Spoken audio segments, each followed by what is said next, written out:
can you help your minister?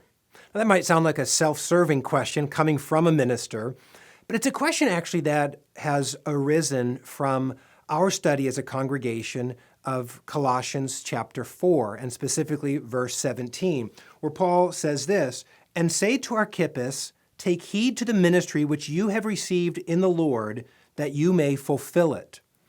Archippus is probably a young pastor of the household of Philemon, which we learn from Paul's letter to Philemon, who has some spiritual responsibility in Colossae. And Paul's charging him to take up that ministry, to fulfill it. But it's interesting, he gives the charge actually to the congregation. Paul's writing to the believers at Colossae, not even specifically addressing the leadership, but to the Christians. And he says, "You tell Archippus, take heed to his ministry. He's received it from the Lord, that he may fulfill it." Why is this necessary? Well, there is a very human element to the ministry that's often overlooked. Ministers are sometimes seen as sort of the spiritual experts, those who are paid to be the gurus, to have everything together, and who don't need help from the congregation, but rather offer help to the congregation. But as I just look over the past year, I could identify ministers, at least two, who have taken their own lives, others who have succumbed to burnout, other distractions, moral failures, who are on the edge of giving up, others who have quit the ministry. Ministers need encouragement and help from the congregation, those who, like the ones charged by Paul here, come alongside of the minister and say, "Brother, take heed to your ministry. You've received it from the Lord. Fulfill it."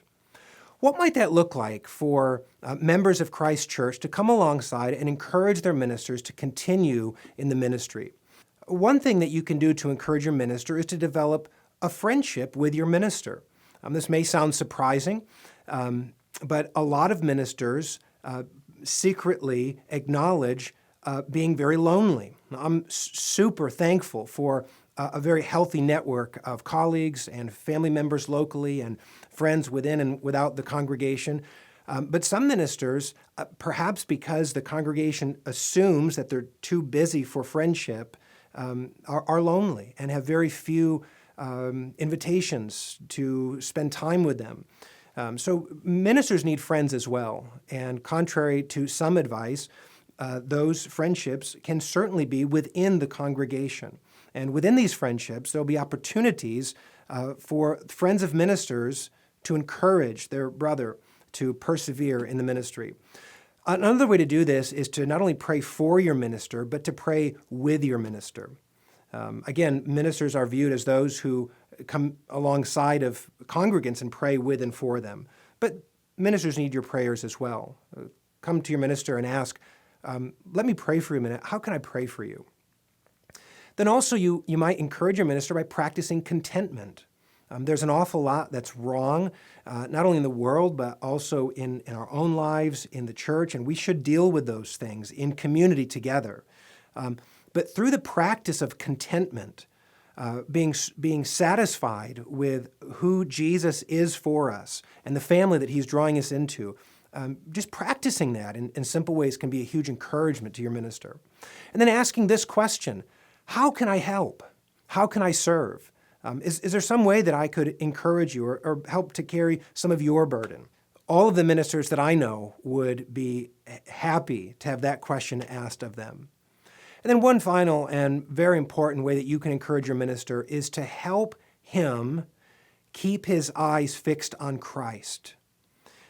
This might be overlooked sometimes because ministers are trained to teach this, to teach the congregation to keep their eyes fixed on Christ and to persevere in faithfulness, dependent upon him, satisfied by his righteousness, living in his provision. But ministers still need help to do this. Ministers, like any person, can lose sight of Jesus, can take their eyes off Christ and focus on their problems in the church, in their family, in their personal life. And so by coming alongside of your minister and reminding your pastor of the riches that he has in Christ and the reasons to rejoice.